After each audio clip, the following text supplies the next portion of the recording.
दोस्तों, आज शुक्रवार है। मैं हूं अर्नब गोस्वामी और आप देख रहे हैं मेरे साथ पूछता है भारत। दोस्तों,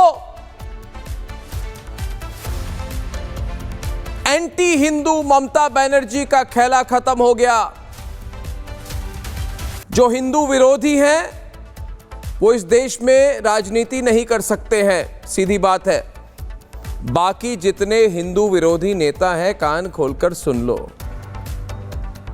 कि हिंदू विरोधी होके इनको लगा था भारत में मुख्यमंत्री बनी रहेंगी। भारत में कोई मुख्यमंत्री क्या, कोई मंत्री कोई बन सकता, कोई सांसद नहीं बन सकता, कोई विधायक नहीं बन सकता, कोई काउंसलर नहीं बन सकता, कोई कॉर्पोरेटर भी नहीं बन सकता। अरे ओ, सुन लो कान खोल के कि कल कोई किसी हाउसिंग सोसाइटी का चुनाव भी नहीं जीत सकते अगर भारत में आप एंटी हिंदू, हिंदू विरोधी होंगे। ये कान खोलकर लोग सुन ले।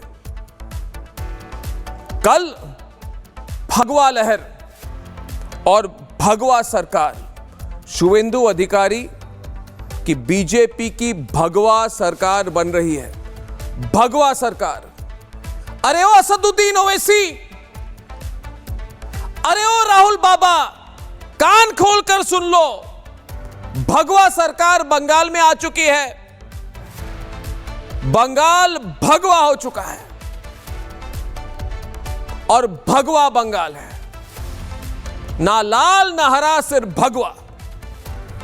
तीसरी बात, कल सुबह 11 बजे शपथ होगी।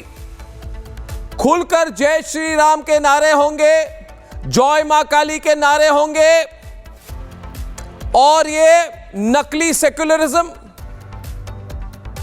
इस पर ठप्पा देने वाली ममता बनर्जी, इनका खेला खत्म हो गया। मुझे तो लगता है कि ममता बनर्जी और उनके ये छोटे से भाईपो, जिनका नाम है भाईपो, लोगों के नाम के बाद डिग्री होती है, BA, MA, PhD, MPhil, MSc, BTech, MTech, मगर एक आदमी है जिन्होंने अपने जीवन के 40-50 सालों में सिर्फ एक ही उनकी उपाधि है और वो है भाईपो। अभिषेक बनर्जी उर्फ भाईपो। अरे कहां है भाईपो, कहां छुपे हुए हैं, डरे हुए लगते हैं आज भाईपो और ममता बनर्जी। ममता बनर्जी इतनी डेस्परेट हो गई थी कि कभी कभी सौरव गांगुली का हाथ पकड़ के कहती थी मुझे और पॉपुलर कर दो। और सौरव गांगुली को भी एक बात समझनी चाहिए, पता नहीं क्यों, मैं तो उनको जानता हूं व्यक्तिगत तौर पे, क्या मिल रहा था सौरव, पूछता है भारत, कि आप जब इतनी मुस्लिम तुष्टीकरण हुई, जब हिंदुओं पर इतने अत्याचार हुई, जब घुसपैठ खत्म नहीं हुआ, तो आप इतने प्रो ममता क्यों बन गए? यह सवाल पूछता है भारत सौरव गांगुली से। अब 4 बड़े बदलाव आने वाले हैं बंगाल में, क्योंकि बंगाल भगवा है और बंगाल में सरकार भगवा सरकार है। तो 4 बड़े बदलाव आने वाले हैं। पहली बात है कि घुसपैठ खत्म होगा। बंगाल में करीब 60 लाख घुसपैठियां हैं। पकड़ पकड़ के, चुन चुन के इनको निकालना चाहिए। हमारे देश में करीब 3 से 4 से 5 करोड़ के बीच बांग्लादेशी घुसपैठियां हैं। इनको पकड़ पकड़ के, और जितने बंगाल में छुपे हुए पकड़ पकड़ के इनको निकालो, तो घुसपैठ खत्म होगा। यह पहला बदलाव। दूसरा बदलाव, मुस्लिम तुष्टीकरण। इमामों को वेतन दिया जाता था, मुसलमानों को ओबीसी आरक्षण में घुसाने की कोशिश की गई थी। ममता सरकार ने साइंस एंड टेक्नोलॉजी के लिए 80 करोड़ दिए, मगर मदरसों के लिए 5,700 करोड़ रुपए आवंटित किए। अरे कहां से आ रहा था ममता दीदी ये पैसा? जनता का पैसा, टैक्स पेयर का पैसा। आप ये मदरसों को फंडिंग करने के लिए पैसा वेस्ट कर रही थी, ये सब बंद होगा। और चौथा दोस्तों, जो ये भेदभाव था हिंदुओं के प्रति, हिंदू त्योहारों में ममता बनर्जी हिंसा करवाती थी, कोई एक्शन नहीं होता था, यह भी बंद होगा। हिंदुओं पर अत्याचार बंद होगा। याद रखिए दोस्तों, अत्याचार की लिमिट होती है। और असदुद्दीन ओवैसी और राहुल बाबा सुन लो, आप चुप थे जब 2016 में कालियाचक में दंगे हुए, 2016 में धुलागढ़ में हुए, बंगाल जल रहा था, हिंदुओं को मारा गया था। 2017 में बदूरिया बशीरहाट में दंगे हुए, 2018 में आसनसोल रानीगंज में दंगे हुए, 2023 में हावड़ा उत्तरी दिनाजपुर में हिंदुओं को टारगेट किया गया और ममता बनर्जी ने कहा करो जो मन में आए करो, खुली छूट है, हिंदुओं को टारगेट करो। इसलिए मुर्शिदाबाद जला, इसलिए मालदा जला, इसलिए पुरुलिया में साधुओं पर हमला हुआ, इसलिए 2026 में मुर्शिदाबाद में फिर से हिंसा हुई, इसलिए वक्फ बिल के नाम पर ममता बनर्जी आपने दिखा दी दुनिया को कि हिंदू विरोधी किस तरह की नेता है। इसलिए आज आप कहां हैं? कहीं नहीं है। आप और आपके भाईपों का, ममता बनर्जी, टाइम अप हो चुका है और आप जैसे हिंदू विरोधी नेताओं के लिए सबक है। देखिए, ममता बनर्जी क्या चाहती थी आज मैं आपको बताता हूं। इनके मन में किस तरह की षड्यंत्र थी। इन्होंने सोचा था कि किसी तरह से अगर मैं बंगाल को मुस्लिम मेजॉरिटी स्टेट कर दूं, यानी कि मुसलमानों की आबादी अगर 50% से ज्यादा हो या 45% तक पहुंच जाए, तब हिंदू इधर से भाग जाएंगे और बंगाल बनेगा बांग्लादेश। बंगाल में कैलकुलेट किया जाता है कि 2.5 करोड़ मुस्लिम आबादी है और सेंसस में दिखाया गया कि 27% मुस्लिम आबादी है। मुझे लगता है उससे ज्यादा है और ये सारे बांग्लादेशी हैं। पकड़ पकड़ के शुभेंदु अधिकारी जी इन बांग्लादेशियों को पकड़ पकड़ के चुन चुन के निकालिए, चुन चुन के निकालिए। केस करिए ममता और उनके भाईपों पे जिन्होंने बांग्लादेश के बॉर्डर को खोल दिया था। इतना अत्याचार बंगाल को मुस्लिम मेजॉरिटी करेंगी।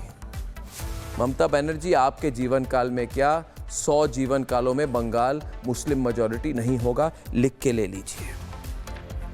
मगर दोस्तों, ममता बनर्जी से सावधान रहिए। शुभेंदु अधिकारी जी को मैं यही कहूंगा कि देखिए, ये जो महिला है ममता बनर्जी बहुत डेंजरस है। आप उनके साथ काम कर चुके हैं, आप अच्छी तरह से उनको जानते हैं और उनके छोटे से भाईपों को भी आप जानते हैं। ये बदमाशी करने की कोशिश करेंगे। इन पर लगाम लगाइए, इन पर केस कीजिए, इनको जेल भेजिए, तभी ये लोग समझेंगे। ये सुधरने वाले नहीं हैं। अगर भगवा बंगाल है तो फीलिंग भी ना आनी चाहिए ना हिंदुओं को कि अभी हिंदू सुरक्षित है। और जिन जिन लोगों ने वहां पे इससे अत्याचार किए हिंदुओं पर, उन पर एक्शन लीजिए शुभेंदु अधिकारी जी। ममता का खेला खत्म तभी होगा।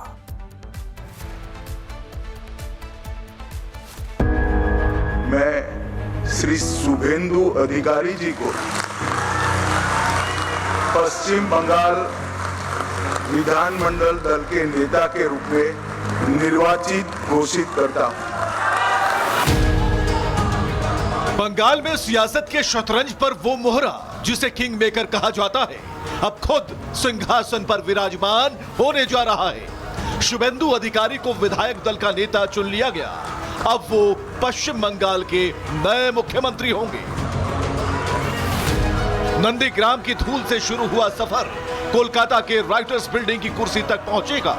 ये सिर्फ एक फैसला नहीं, बल्कि बंगाल की राजनीति के लिए बहुत बड़ा दिन है। जिस नेता ने कभी तृणमूल कांग्रेस की जड़ों को सींचा था, आज उसी ने भगवा परचम तले बंगाल की तकदीर लिखने का जिम्मा संभाला है। शुभेंदु अधिकारी का नाम तय होना यह साफ करता है कि दिल्ली ने बंगाल के लोकल सुपुत्र पर भरोसा जताया है। लगभग 8 प्रस्ताव और समर्थन प्राप्त हुए हैं और सभी प्रस्ताव और समर्थन एक ही नाम के मिले हैं। केंद्रीय पर्यवेक्षक के रूप में मैं श्री शुभेंदु अधिकारी जी को पश्चिम बंगाल विधानमंडल दल के नेता के रूप में निर्वाचित घोषित करता हूं। उधर बंगाल में लोकतंत्र के महापर्व का परिणाम आए 4 दिन बीत चुके हैं, लेकिन यहाँ की हवाओं में अभी भी बारूद और डर की गंध है। 4 में से 3 दिनों तक यहाँ रक्तपात का ऐसा खौफनाक चेहरा दिखा जिसने पूरे बंगाल को रक्त रंजित कर दिया। लेकिन अब वक्त है एक्शन का। सूबे में कल नई सरकार शपथ ले लेगी। इसी बीच घुसपैठियों की हमदर्द दीदी को सरहद पार से ऐसा ऑफर आया है कि उससे देश हैरान है। पड़ोसी मुल्क बांग्लादेश को शायद बंगाल की इस हिंसा वाली शांति में अपनी तकदीर दिखती है, इसलिए वो ममता बनर्जी की हार से बौखलाया हुआ है। बांग्लादेश नेशनल सिटीजन पार्टी के चीफ नाहिद इस्लाम ने कहा कि 17 करोड़ बांग्लादेशी मुसलमान ममता के साथ हैं, जबकि जमात-ए-इस्लामी के नेता मोहम्मद नूरुल हुदा ने पश्चिम बंगाल को भारत से अलग करने की बात कही। लेकिन बांग्लादेशी सांसद के ऑफर पर दीदी की चुप्पी बहुत कुछ कहती है। दीदी, जनता ने आपको माटी और मानुष की रक्षा के लिए चुना था, लेकिन आज मानुष बेघर है और माटी खून से लाल। ऐसे में सवाल है, नतीजों के बाद हुई हिंसा के लिए क्या टीएमसी जिम्मेदार है? बंगाल में बीजेपी सरकार आने पर क्या घुसपैठ पर रोक लगेगी? और सबसे बड़ा सवाल, क्या पश्चिम बंगाल में लेफ्ट जैसा हाल टीएमसी का भी होगा? पूछता है भारत।